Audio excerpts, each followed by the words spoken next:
Hello, physics students. A few kinematics problems to review here. Some quick, I hope, solutions. So here is a problem where acceleration of an object is defined as a function of time. We want to find average acceleration during a given interval. Well, the wrong way to do it is to evaluate acceleration at each of these two instants and then take the average. Because per this, acceleration does not change at a uniform rate, so what we must do is use the definition of average velocity, which is the rate of change of velocity. And what we have to do then is say, well, this is 1 over delta t times, well, delta v by definition is from t1 to t2, the integral of a as a function of t, the definite integral with respect to t. Okay, so that gives us 1 over delta t. Okay, fine, 2 seconds. Integral of d plus rt with respect to t gives us, well, dt plus rt cubed over 3 that we must evaluate from 0 to 2 seconds. Now, what we have not said here is what, it doesn't matter, sorry. I was about to say what's our constant of integration. That does not matter. We don't care what V naught was because we are finding a delta V. All right, so we don't need a constant of integration here. That's good. So that says A average is 1 over 2 seconds. That's our time interval, excuse me. Evaluating at 0 gives us nothing, so I will simply evaluate at time 2. So that's 2d plus 8/3 r.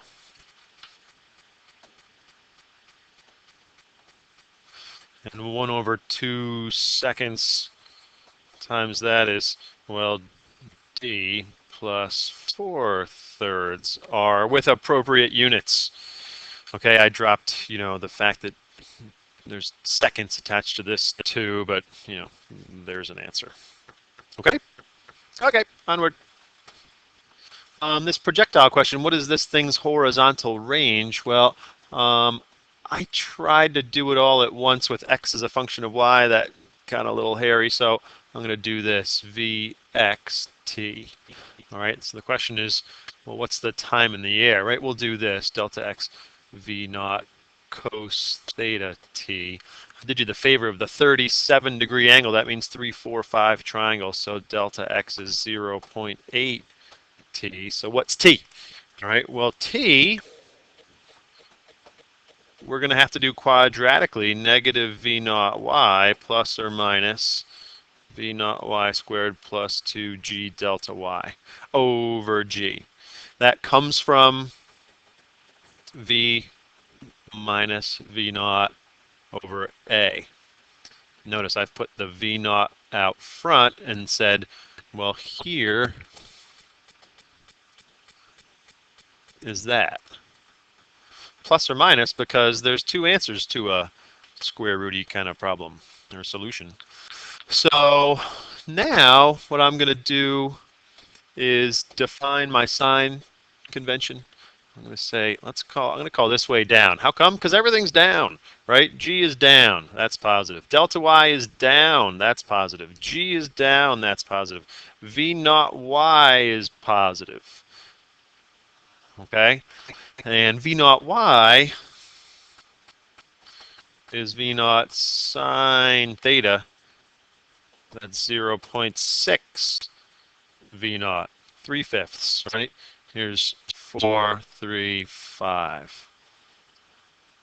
That's why a 37-degree angle or a 53-degree angle are very common angles to see in problems like this. So, yeah, we solve for a time, and you get what you get. Hang on. I'm not going to do it live. I'll pause and come back. I get a t equals 0.91 seconds.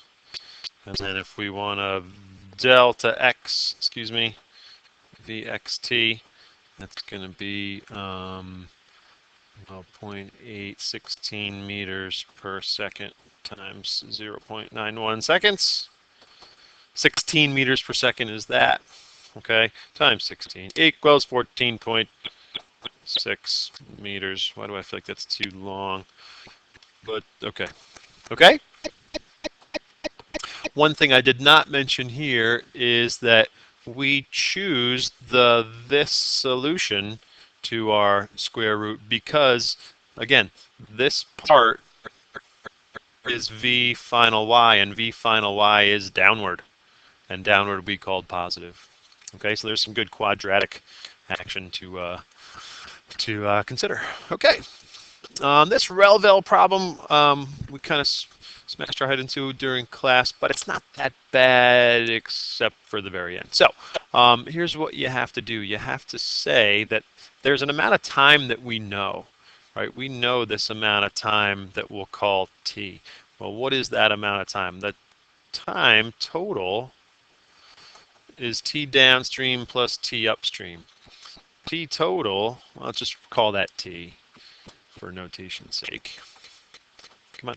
T is, well, how long does it take to get downstream? Well, that's delta x downstream divided by v downstream plus delta x upstream divided by v upstream. All right, well, that T total is delta x upstream, we'll call that d, over, well, v downstream, I'm going to say there's v boat relative to Earth plus v river relative to stream. Okay, river, stream, water. Well, water. How about stream while we're at it? Stream relative to Earth plus that same distance v boat Earth minus v stream relative to Earth. Yeah, downstream will go faster, upstream will go slower.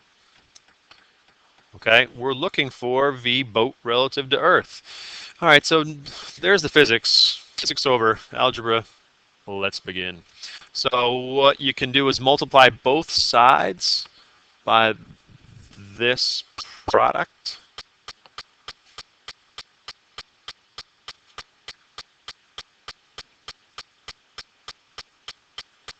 Which I guess is really multiplying every term, 1, 2, 3, by that product. So we get v boat Earth plus v stream Earth, v boat Earth minus v stream Earth times t equals, okay, when I multiply this by that product, I get v boat Earth minus v stream Earth d. And then this term by that product, I get v boat Earth plus v stream Earth d. All right, this is one of those, I don't know what you call that, but v boat Earth squared minus v stream Earth squared. And on the right, some things simplify. Look, we get a 2v boat Earth d. We get a plus, we get a minus, so this gives us 2v boat Earth d. And we got boat Earth squared, we got boat Earth not squared. This is a quadratic solution. Okay, so I'd write it like this. V boat Earth squared minus 2. Oh, I forgot a t. Here's the t over here. Here's the t. Okay, so then I would divide both sides by t. We're going to get this v stream Earth squared equals v boat Earth times 2d over t. Catch that? So that's going to give us v boat Earth squared minus v boat Earth times 2d over t minus v stream Earth squared equals 0. Quadratic solution with a is 1, and so this is like ax squared plus bx plus c equals 0. So your a is 1 because there's no coefficient here. Your b is that stuff. Your C is that stuff. All right, you solve for V boat Earth with the quadratic solution, you get something like 2.9 meters per second. Kilometers per hour, rather. Okay? For T, right, be careful. I would use this as 5/6 of an hour, right? Because we have hours. So use that as 5/6, 50/60ths, also known as 5/6. Okay, onward. Here's a little vector notation problem. We want speed of 2 relative to 1 at a certain time. Well, I give one position as a function of time and one acceleration as a function of time. I mean, these are pretty good questions, right? The rel-vel problem I didn't write, but the other ones I just wrote, right? Boy, I mean, I write pretty good questions, I guess. Huh. All right, so let's just, while we're simply good, now speed of 2 relative to 1. So we need velocity of 2 at a certain instant.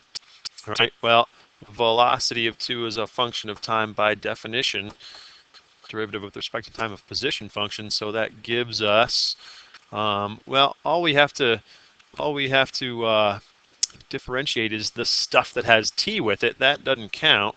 So we get a 2t times our negative. Oh boy, times our negative. Oh, oh,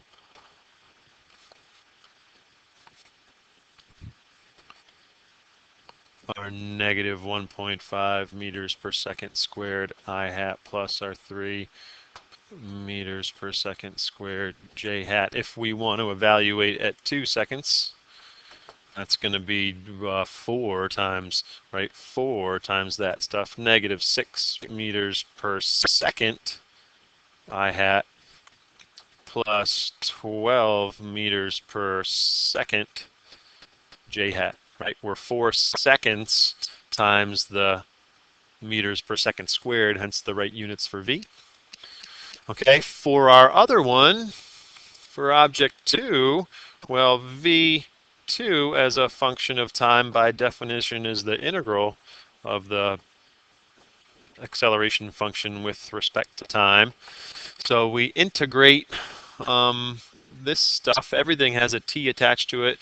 Well, we're really only integrating the t. I mean, that 2 meters per second cubed plus the 4 meters per second cubed I hat j hat, that's a constant. We can pull that out. We're really only integrating the t. So I would write it as, that's t squared over 2 times the 2 meters per second cubed I hat plus the 4 meters per second cubed j hat. And, oh, but we know that this now is a velocity function. We are given that there is a v naught of negative 6 meters per second j hat. Okay. If we want to know our velocity of 2 evaluated at 2 seconds, well, this is 2 times that. So that's 4 meters per second. Yep. Right, because we're t squared. That's 4 seconds squared. Really 2 seconds squared, so therefore second squared times the meters per second cubed gives us our meters per second units. Good. And, well, no, then we get a 4 and a 16. No, 2, sorry. That's a 2. Good. So this is 2 out front. So there's 8 meters per second j hat, but minus our 6 meters per second j hat. So this is 4 meters per second I hat plus 2 meters per second j hat. Okay. And then we want speed of 2 relative to 1. Well, we should do first velocity of 2 relative to 1. So V21 is V2 Earth plus V Earth 1, which is V2 Earth minus V1 Earth. V2 Earth is 4 plus 2 minus quantity 6 plus 12 We combine our I hat, J hat stuff, and we get V21 vector. Sure, vector, vector, vector, vector, vector. 4 plus 6, 10 meters per second. I hat 2 minus 12 minus 10. Oh, okay. I mean, isn't it amazing? You write a random question, you get such a lovely little answer. So that's our answer. The velocity of 2 relative to 1 looks like this, 10 and 10. There's the resultant velocity. That resultant velocity's magnitude, the magnitude of that is 10 radical 2 meters per second. Thank you, and you're welcome. Are we done? We're done. Okay, fairly well. That was good. 4 problems in 15 minutes. That's how you got to roll tomorrow, people. And when I say tomorrow, and I say people, I mean people in my class, and I mean on your exam, which is tomorrow. Okay? All right. You don't really have to do 4 questions in 16 minutes. That would be absurd. But you do have to work fast. Bye.